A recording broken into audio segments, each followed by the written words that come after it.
Hey everyone and welcome back on channel. My name is Alex. To begin with, this video is sponsored by Stryd. The Stryd pod is that little pod that you see right here on the second shoe as well. That's what allows for the foot path visualization.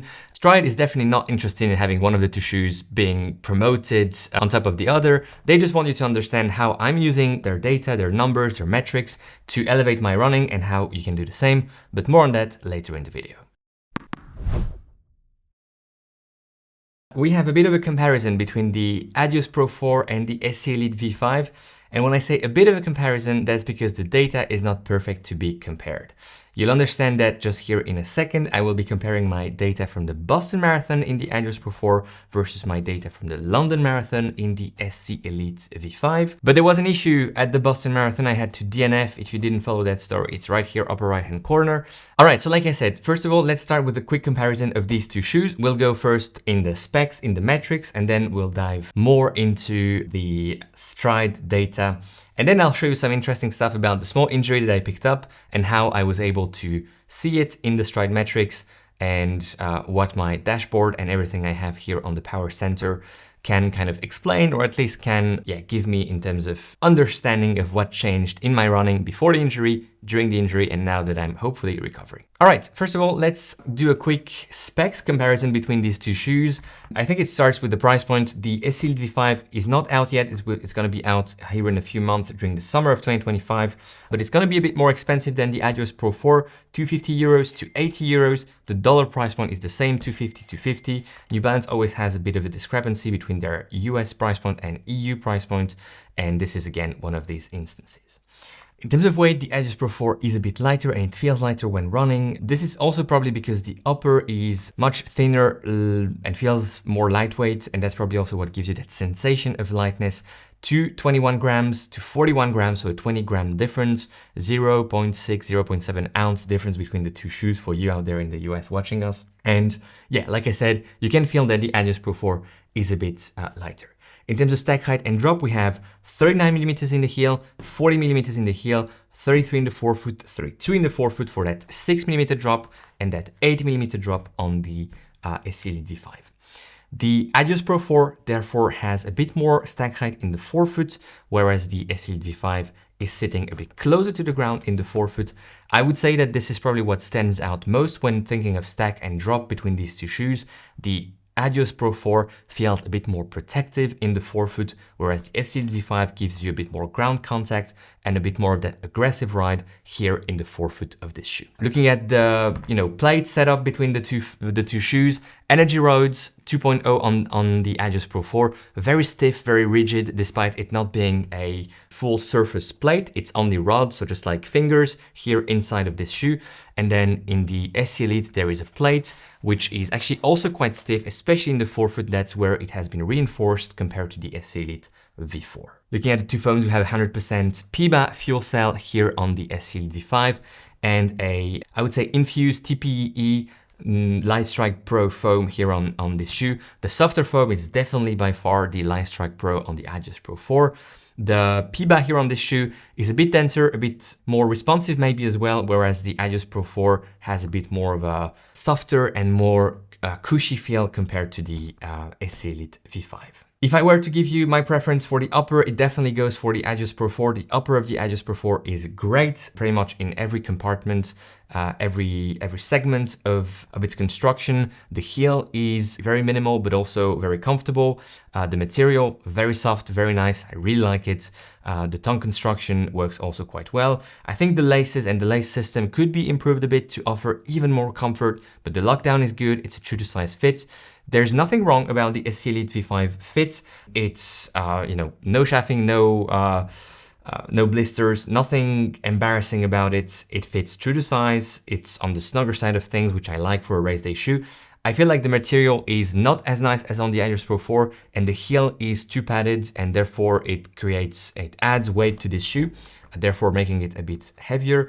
So yeah, I think Adios Pro 4 has my preference for the upper. When it comes to the midsole and the ride of these two shoes, I also do prefer the Adios Pro 4. Subjective feelings, let's check numbers afterwards.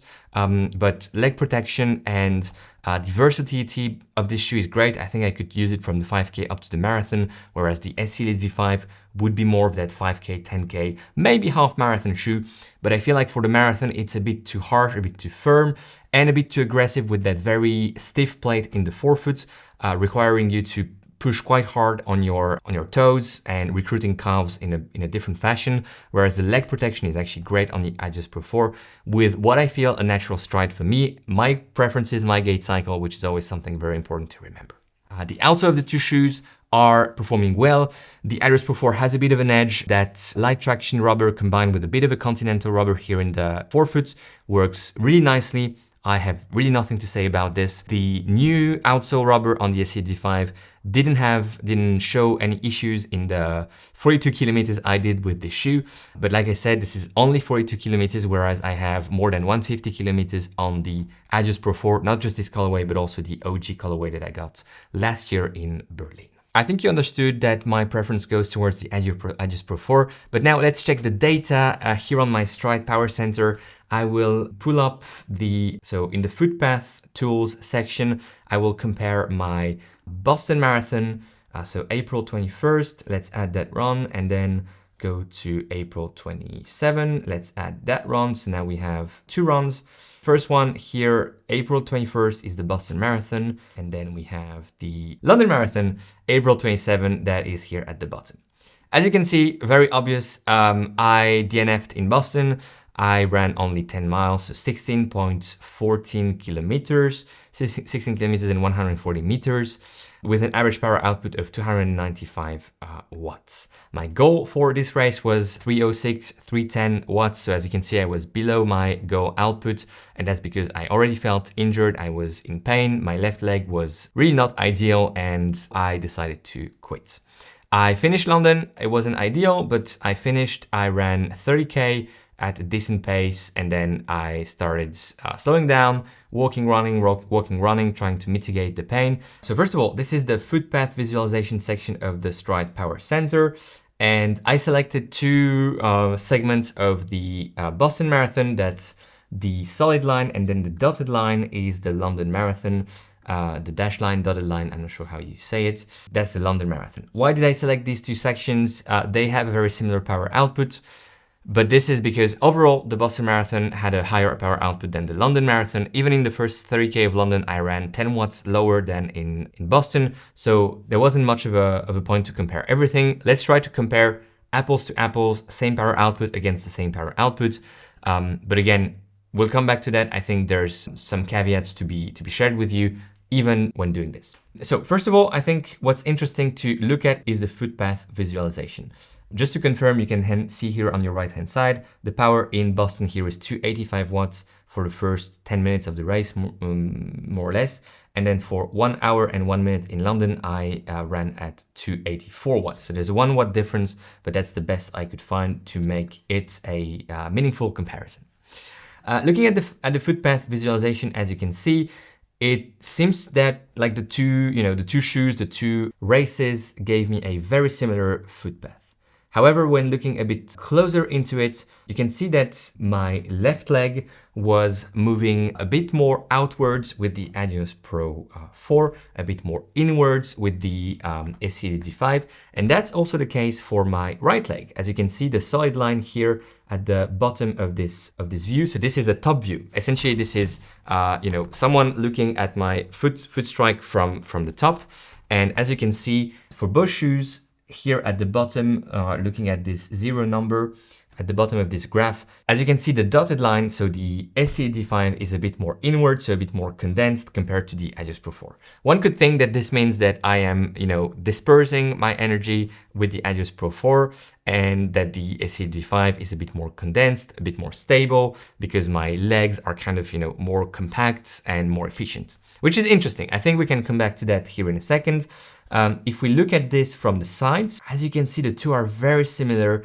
It seems like with both legs, I have a bit of a higher back kick, back swing with the dotted line. And so the dotted line is the ACELITE V5.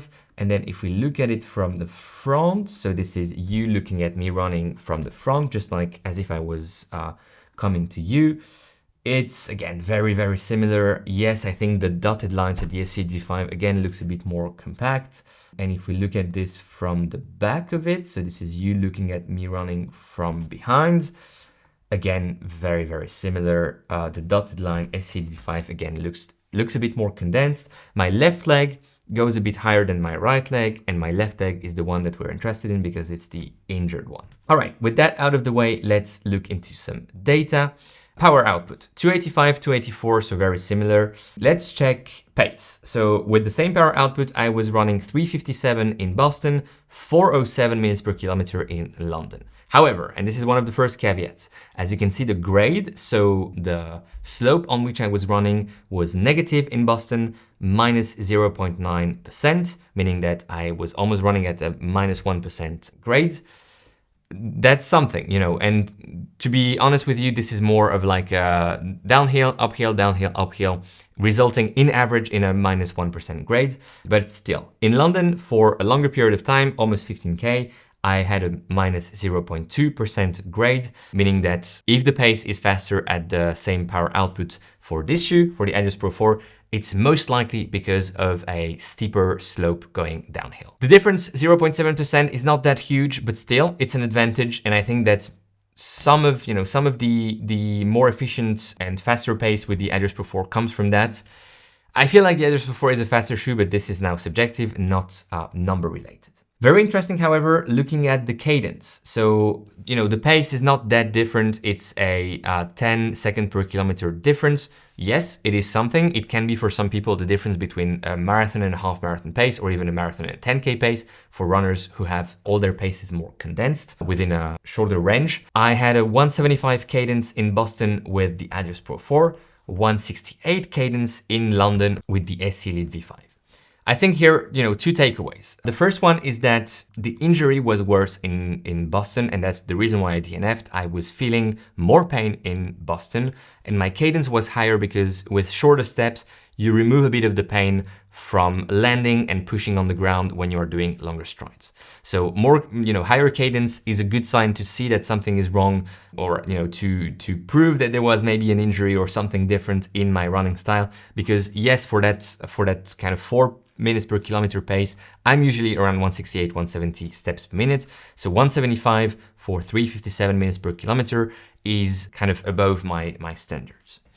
Looking at ground contact time, so the time spent on the ground with the two shoes, keeping in mind that the cadence is different, so, you know, it's also not really comparing apples to apples, but the ground contact time was shorter, better in the Adios Pro 4, faster pace, shorter ground contact time makes sense. There's not much to deduct from that, but still interesting to share. One other interesting thing is going to be the form power. So remember, Stryd is providing you with 3 different power metrics that altogether combined result in your overall power output. The first one is your horizontal power. That's the power that you are producing to create speed and to move on a horizontal plane. There is then form power, which is vertical power. That's the power you produce to bounce in the air. And when you see runners running, they're not running flat. They are running kind of, you know, up and down, up and down. Each step is propelling you forward, but also you are bouncing in the air vertically. So that's form power. And then the last one is air resistance. That's the power output that you have to create to overcome air resistance. We're living in an environment where, you know, the air is something. It's not in the outer space where there is no air resistance. We do have air resistance. Sometimes it's minimal because, you know, it's just the air around you. And then sometimes you get a headwind, and then the air resistance is not just overcoming the air, but also overcoming the air speed coming in, facing you, coming in front of you. I hope that makes sense, and all of that results in the overall power. If you look at form power, then you're looking only at the vertical component of that total power output. 72 watts for the Adios Pro 4, 74 watts for the SCLED V5. From that, you know, you can say, okay, so he's wasting more energy, bouncing more in the air with the shoe. The interesting thing, and that's why I'm gonna open my calculator. The interesting thing is actually to look at the form power ratio. What is form power ratio? Super easy. That's the ratio between the form power and the overall power, understanding how much of your overall power goes into moving vertically and kind of wasting energy quote unquote, because you're never wasting energy going vertically. It's impossible to run, flat. So the less foam power, the better, but it's not really wasted. Let's calculate that for the Adios Pro 4. We'll do 72 watts divided by 285, and we have a ratio of 0 to 52. So 0 to 52 is the foam power ratio for the Adios Pro 4. And then we have 74 divided by 284, and that's 260. So we have 0.252, 0.260. The foam power ratio is lower with the Adios Pro 4, meaning that this shoe is more efficient. Again, I want to warn you, and I want to, put a huge caveat here. This is comparing the two shoes at slightly different power numbers. There's a 1 watt difference, but most importantly on different courses with a different fitness condition, because there was probably more of an injury running in Boston with the shoe and less of an injury running in London with the shoe, although I could feel my leg. But nevertheless, it seems like based on this, which is not ideal metrics, again, the Adios Pro 4 is a bit more efficient when it comes to that form power ratio. If we want to correlate that with another metric here, we have vertical oscillation 7.92 centimeters with this shoe. So every step I was kind of moving my hips up 792 centimeters, down 792 centimeters on average. With this shoe, it was 8.62 centimeters. So 0.7 centimeters more in the air than that. It's literally just this, but 0.7 is quite a lot when you're doing it 80 or 85 times per minute. Another metric we can compare is leg spring stiffness. Leg spring stiffness is the ability of your legs to store and use energy that you are kind of, accumulating as a rubber band. Think of a rubber band, you pull on it, it's accumulating energy, you release, it's releasing that energy onto movement. And this is the same with your legs. When you are on the ground, kind of, sinking in and getting ready to toe off, you are accumulating energy, and then it releases at toe off to propel you towards the next step. The higher that number, the better. These two shoes are providing with the same metrics, 9.9 kilonewton per meter. And that doesn't say much because, being the same is not super helpful. However, we have one last metric that I think is relevant to check, and that's the impact loading rate. The impact loading rate is very simple. It's essentially how much load my legs and my whole body is taking and kind of absorbing at each second. So we have a loading rate, impact loading rate of 78 here on the Adios Pro 4 and then 70 on the SC Elite V5. Meaning that technically, although I feel like this shoe is more protective, it feels like it's the SC Elite V5 that is creating less shock, less tension, less, loading on my legs, on my body here. Because it's not the same pace, not the same course, I don't think you need to take this as, the overall truth. And that's the case for very much everything I said in this video. It's my running style. And if you want to know more about yours, how you are running, what are your metrics, how you can compare shoes, just get a Stryd pod and a set of them for that matter, and you will be able to unlock lots of metrics and hopefully lots of your potential. I'm using this for 7 years now. I do believe, as you can probably tell, in this metric. And I'm super grateful for Stryd to be sponsoring this video. One last thing that I want to show you, I will go back to my dashboard. And so first of all, what you can see here, top right-hand corner is the running stress balance. As you can see, I was going in the low 20s, which is basically meaning that I was, there was even a cautionary status here. I was training a lot. I was accumulating miles, kilometers, and the stress on my body was higher and higher, which sometimes can result in an injury, and that was my case. I went down here to 23, and then I started going up. It's good to go up to kind of, help your body increase its form and remove some of the fatigue. You're losing, of course, a bit of fitness when tapering, but the form that you are gaining is super important, and that fatigue reduction is also super important. However, I went, up too far. I was injured and I didn't run as I would have liked through my taper, which is also why this graph isn't ideal, but hey, I wanted to share it with you here. Let me open again my footpath visualization tool.